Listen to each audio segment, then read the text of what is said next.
¿Qué tal? Buenos días de nueva cuenta, buenas tardes. Ya continuamos en esta cobertura especial de 11 Noticias Digital y en este esfuerzo conjunto con los medios públicos, Canal 14, Capital 21 y por supuesto el IMER, ahora en nuestras redes sociales.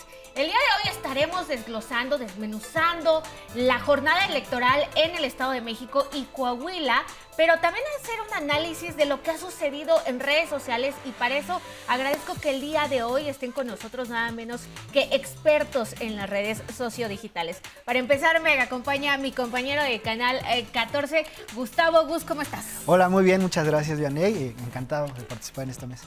Así es, vamos a platicar de qué ha sucedido en estos últimos minutos en Twitter, TikTok, Facebook, en Instagram, porque los candidatos han invertido bastante dinero en cada una de estas redes sociodigitales, ¿no? Sí, y me parece que precisamente por esa inversión es que las redes sociales y la conversación ha dejado de ser orgánica.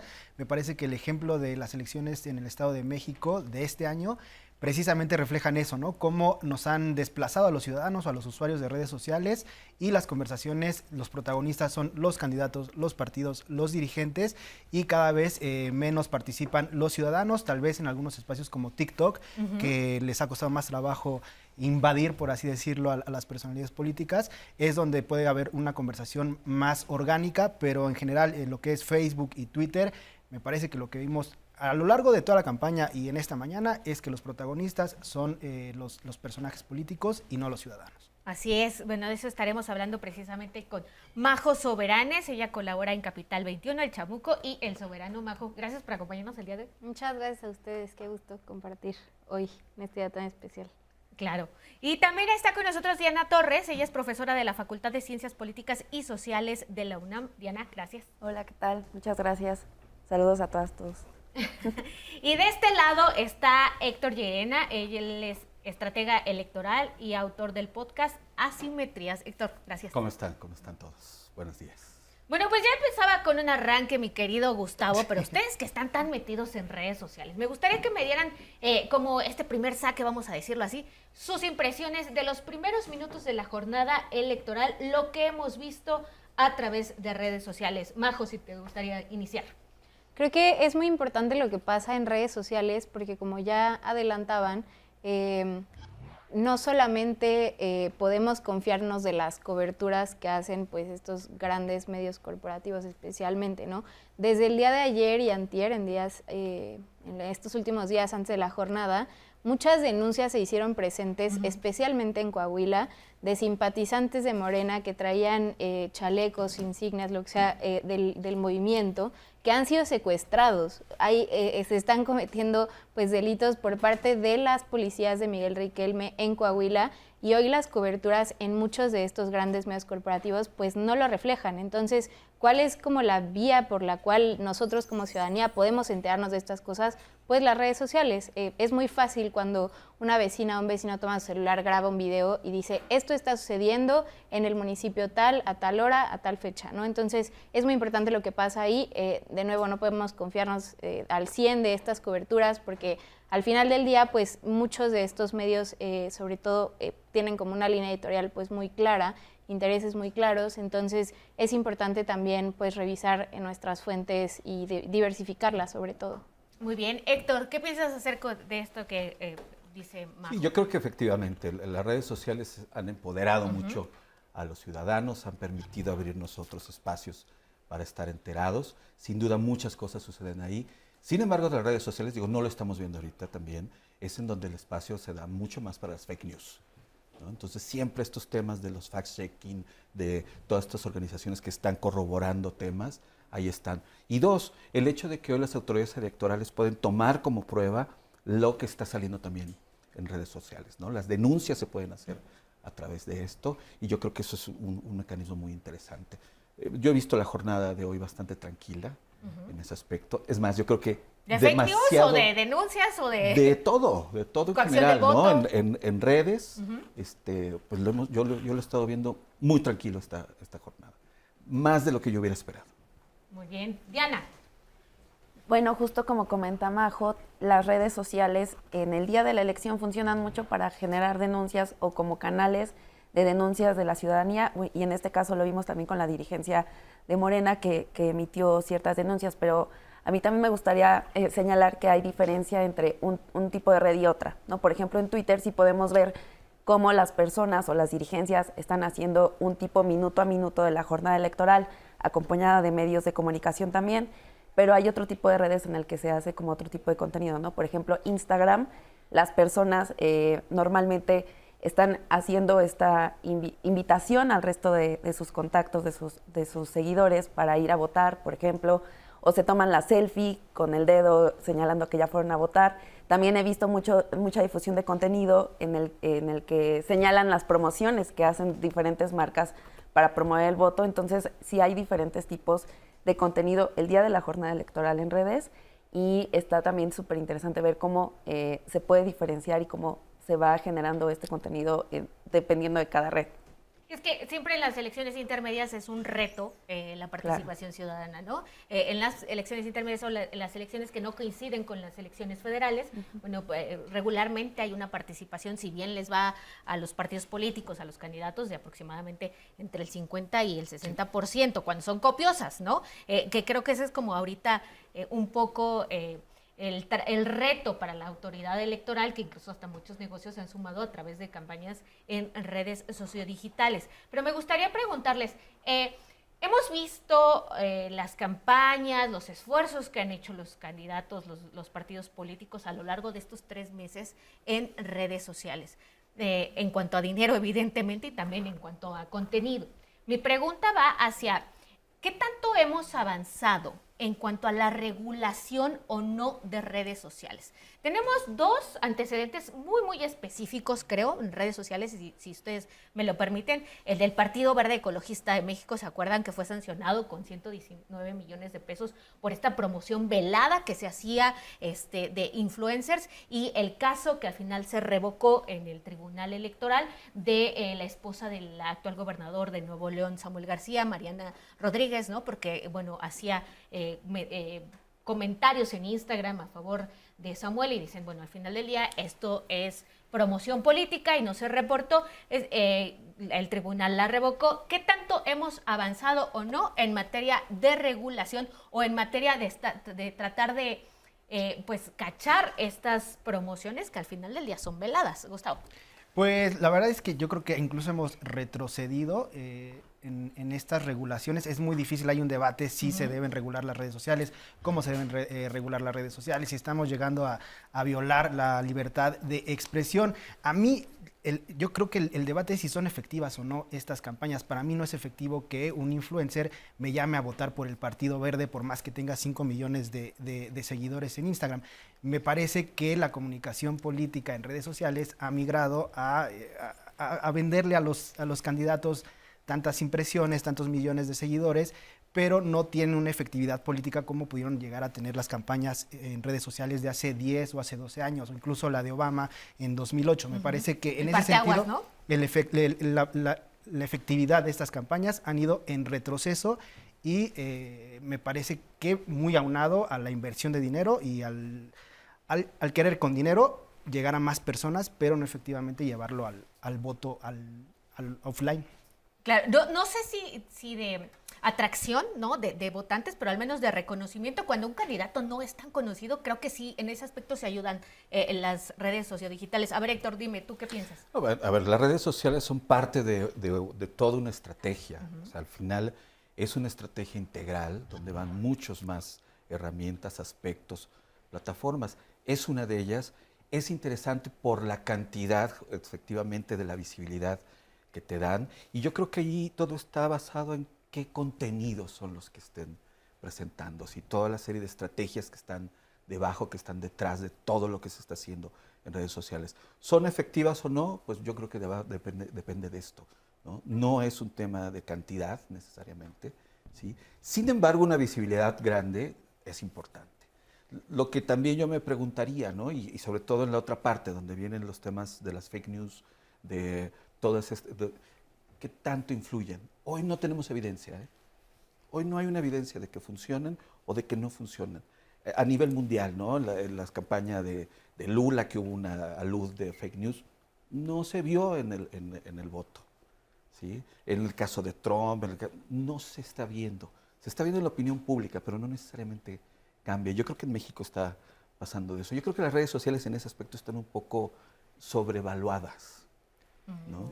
A lo mejor, bueno, es que es difícil medir, ¿no? La influencia, pero sí vimos el caso, por ejemplo, en Chile con este llamado a una nueva constitución, y también el ataque de noticias falsas fue tremendo, que incluso iban a violar la libertad religiosa, la propiedad privada. Ese tipo de noticias falsas no podemos saber qué porcentaje influyó en el voto, pero yo creo que sí hay una influencia, ¿no? Y lo estamos viendo también en las elecciones en Estados Unidos, el hecho de mentir con el fentanilo, el hecho de mentir que los migrantes trafican el fentanilo, o incluso los mismos migrantes, la desinformación sí está influyendo. No podemos medirlo, no sabemos cuántos puntos porcentuales. Pero de qué es redituable. Pero de qué es un tema y de que sí está ahí, sí.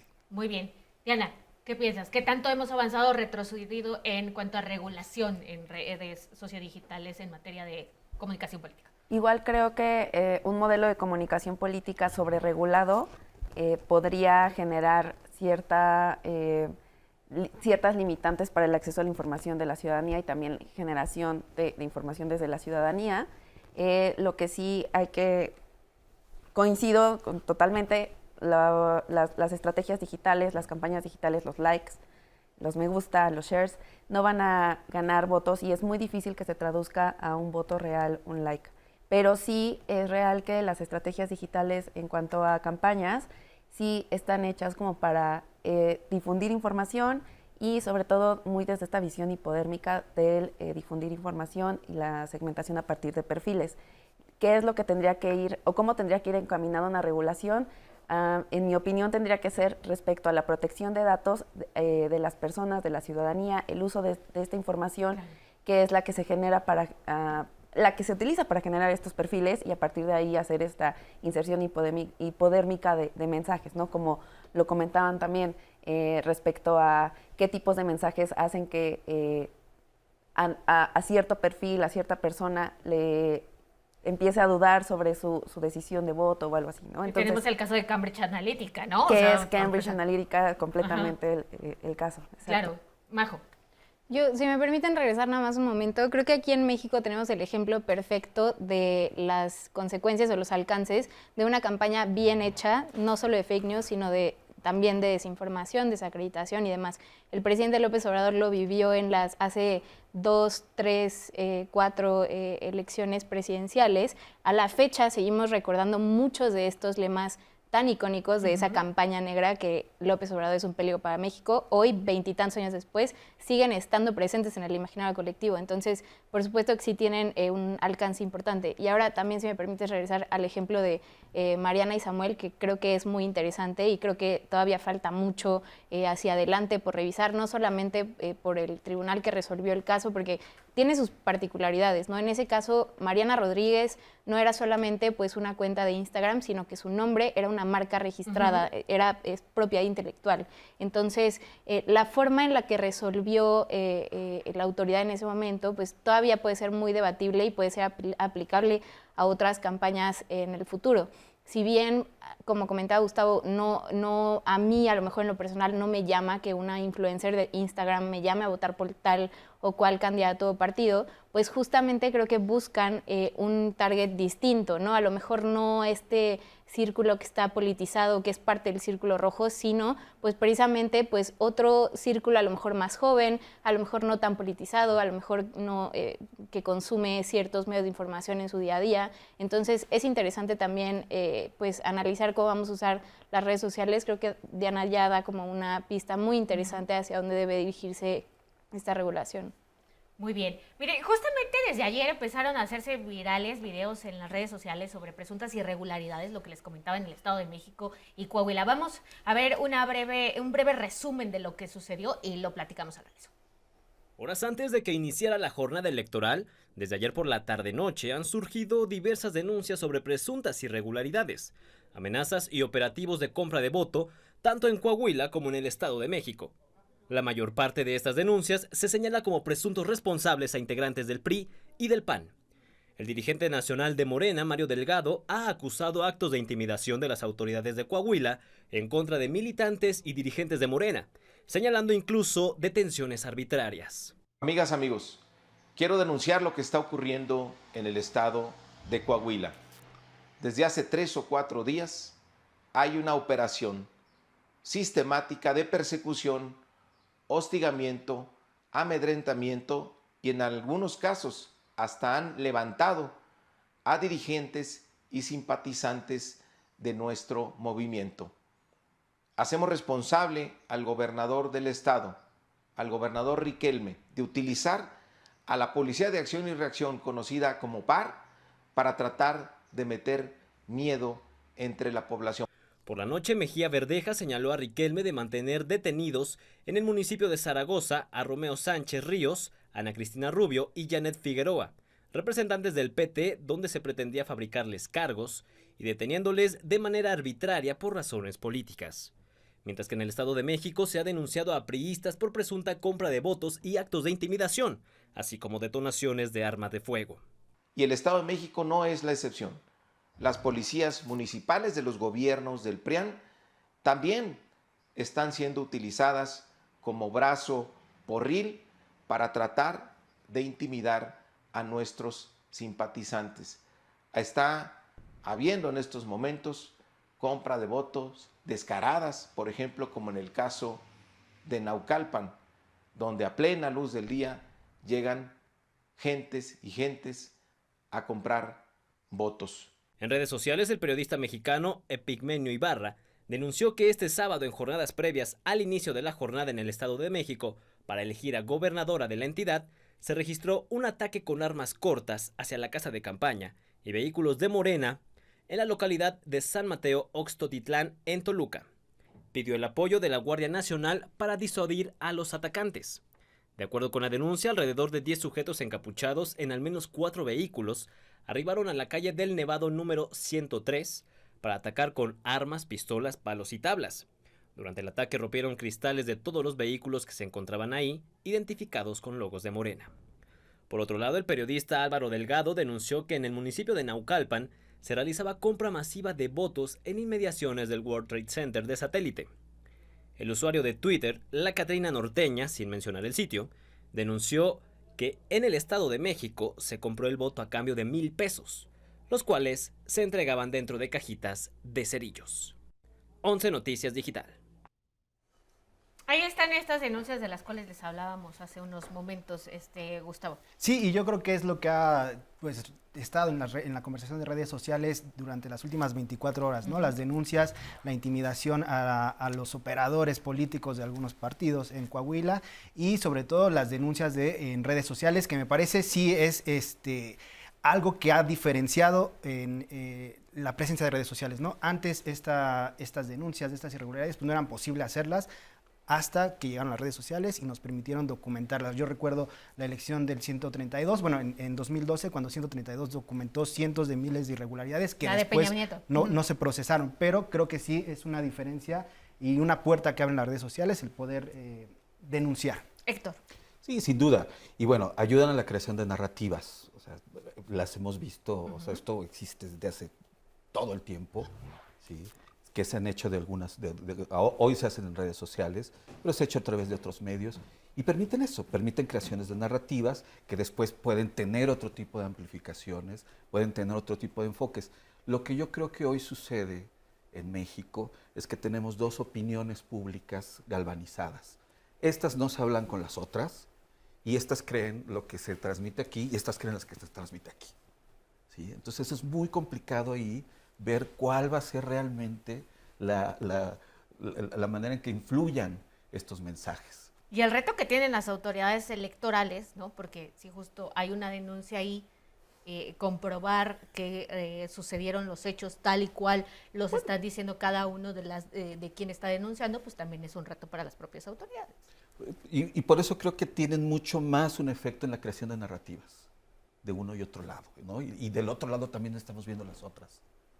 ¿Sí? Por otros lados. Sin embargo, estas impactan entre el público que está con este lado ideológico y estas impactan de este lado. No se hablan.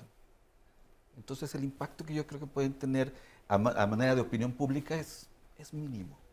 Hace unos momentos les preguntaba, ¿no? ¿Qué tanto habíamos avanzado o retrocedido en la regulación en cuanto a las redes sociodigitales? Porque el día de ayer también veíamos como una campaña velada, ¿no? Estamos en veda electoral, incluso nosotros ni siquiera podemos hacer muchos comentarios, pero por ejemplo ayer veía un tuit de Guadalupe Loaesa destacando las cualidades lamentables, lo voy a decir, ¿no? Destacando a la candidata del Estado de México, Alejandra del Moral, porque está casada y tiene hijos. Entonces al final del día es una forma de promoción, Majo. Pues sí, innegablemente, por supuesto que sí, las redes sociales, de nuevo, a lo mejor no se traducen en votos, digo, y además hay que decirlo, los bots no votan y pues sí hay ciertos partidos, sobre todo en la oposición, que son expertas y expertos en este control de bots en las redes sociales. El crecimiento exponencial que tienen ciertos comentarios en ocasiones ni siquiera es orgánico. Pero obviamente que si viene un comentario de este tipo, a lo mejor de una cuenta pues con un alcance mucho menor, pues obviamente no tiene el impacto que si lo dice este personaje, ¿no? Que es a todas luces lamentable, misógino y reprobable. Un día antes de la elección, no es casualidad, también hay comentarios de Vicente Fox.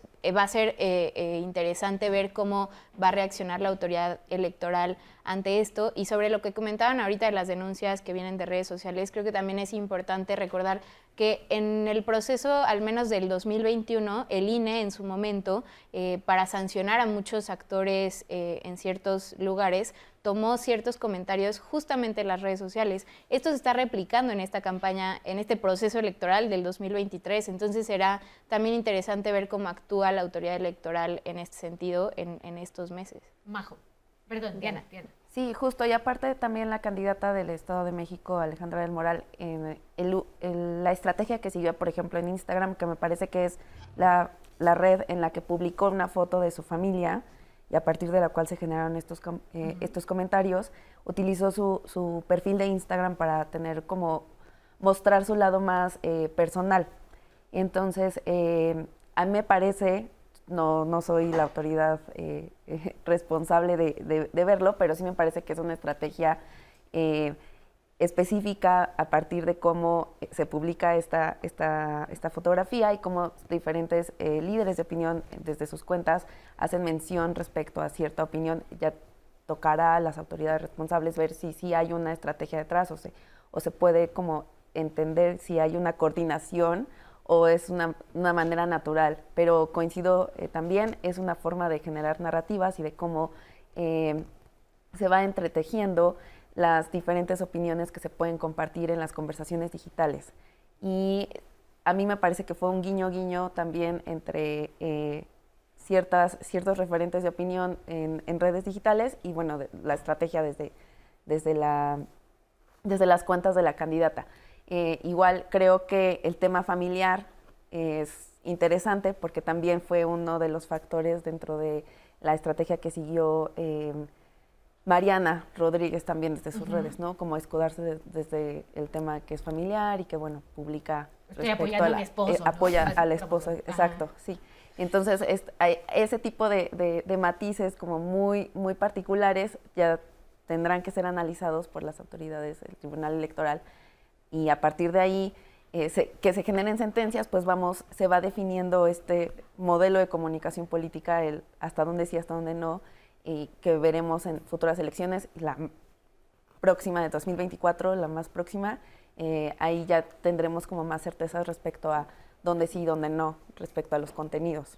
Es que estamos rayando esta línea como de la libertad de expresión, ¿no? O sea, por ejemplo, veíamos el caso de Guadalupe Loaesa, bueno, puede decir, yo en mi calidad de periodista, escritora, pues puedo publicar lo que sea, pero ya cuando empiezas a ver los timelines de otros periodistas que son afines al proyecto de la oposición, dices, ¿esto realmente es libertad de expresión o es promoción velada, no, Héctor? Fíjate que yo creo que aquí la discusión es acerca de si lo tenemos de normar o no.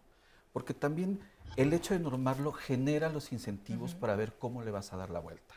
¿Sí? Al estar prohibido hoy que la candidata salga a decir, etcétera, genera el incentivo quizá de crear una red de influencers, ¿no? De algún nicho, y que salgan todos a decir lo mismo, del lado que sea. Si esto no estuviera tan regulado, esto no genera ese incentivo. ¿Sí? De entrada no habría dinero de por medio. ¿Sí? Oye, te voy a pagar, ¿por qué? Si es gratis y es legal, ¿no? Y en el momento en el que le trato de dar la vuelta, aquí es donde yo creo que estamos generando. Y esa es la parte que yo creo que tenemos que tener muy clara. ¿Lo tenemos que regular o no? ¿Sí? Y yo creo que todo esto, igual el tema de la multa contra Morena, por las supuestas encuestas falsas, ¿sí? Bueno, pues no fueron encuestas falsas, simplemente no eran encuestas, son reportes de empresas que hacen propaganda, no hacen encuestas, eso sí, me parece muy claro. ¿Por qué la voy a multar? Bueno, porque hay pero no sabemos realmente qué tanto eso influyó, hombre, ¿sí? ¿Qué tanto esto te mete a una competencia irregular? ¿Sí? Yo creo que el efecto es el que debería poder tener también lugar para generar legislaciones. Si no pasa nada, ¿para qué lo regulamos? ¿Para qué generamos esos incentivos donde haya, por ejemplo, este tipo de empresas que cobran por hacer todo esto, ¿sí? Y que al final del día no tienen impacto? Claro. O sea, ¿es mejor la libertad de las redes que los límites que tenemos en televisión Yo sí lo y creo. radio? Yo sí lo creo. ¿Sí? Y que incluso en televisión y radio también debe existir. Gustavo. Yo creo que llevamos un rato hablando y no hemos hablado de propuestas. O sea, el problema es que la conversación en redes sociales pasa por la desinformación, pasa por la misoginia, pasa por la discriminación, pasa por discursos de odio, pero no por propuestas. Yo creo que lo que tenemos que hacer es migrar la conversación política a las propuestas. Y entonces sí, a partir de ahí podemos saber qué es una propuesta, qué no es una propuesta, qué es realizable, qué no es realizable. Y no sé si regular, pero sí empezar a limitar entonces el discurso y las campañas de los políticos. Lo cierto es que en redes sociales no vimos propuestas, ¿no? O muy poco. Bueno, en los debates también eran propuestas leídas, ¿no? Es decir, es como un círculo vicioso, porque no solamente es responsabilidad de los candidatos, sino también de los ciudadanos y también de los medios de comunicación, y entonces se hace como un círculo vicioso. 3 minutos tenemos ya de esta mesa. Me gustaría sus conclusiones ya a unas horas de que cierren las casillas y de que empecemos a conocer los primeros, pues las primeras encuestas de salida y posteriormente los primeros resultados del PREP. Tu conclusión, Diana. Bueno, mi conclusión al menos sería que justo la regulación, la sobreregulación puede limitar demasiadas cosas, sobre todo si las ciudadanas y ciudadanos que tienen sus cuentas, que participan, se ven como limitados en esto. Y bueno, justo las redes sociales también vamos a ir viendo a lo largo de esta jornada cómo van generando cierto clima también respecto al avance, el éxito o de cierta candidata o de cierto candidato, dependiendo de la elección. Tenemos candidatas en el Estado de México, candidatos en Coahuila, pero bueno, justo iremos viendo cómo se va generando este clima de opinión respecto a, en la conversación digital, a ver cuál es el que va ganando. Seguramente van a salir más denuncias y bueno, yo al menos les invitaría también a estar al pendiente a las denuncias que sí son procesadas por las autoridades electorales y justo ver cuáles son sus resoluciones, porque esto para mí va a generar como el piso para 2024 a partir de las, pues sí, ¿qué se hará en el campo digital? Muy bien, Majo.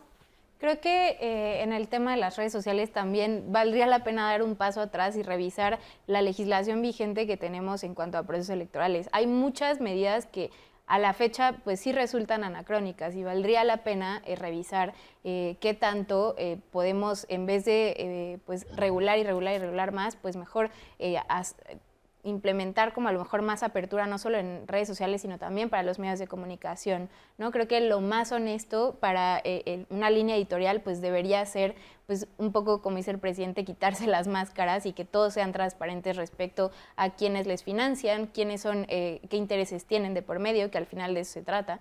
Y pues ya creo que dejaría el comentario en la mesa y estar muy atentos también al tema de las denuncias en redes sociales. Muchas sí son retomadas por las dirigencias de los partidos para posteriormente ser procesadas y pues estar al pendiente y denunciar.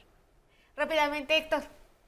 Yo creo que el reto del 24 es la ciudadanía digital, una ciudadanía cada vez más educada, cada vez más acostumbrada a usar redes, a poder consumir lo que quiera consumir en las redes, los canales de la televisión que mejor le caigan, los periódicos que mejor reflejen lo que ellos quieren, lo que la gente quiere ver y que pueda saber qué es falso, qué es verdadero y que lo pueda verificar. Muy bien. Pues ya nos vamos. Muchas gracias a todos ustedes, gracias a los que nos acompañan a través de 11 Noticias Digital y por supuesto verifiquen la información. Seguimos en esta cobertura especial.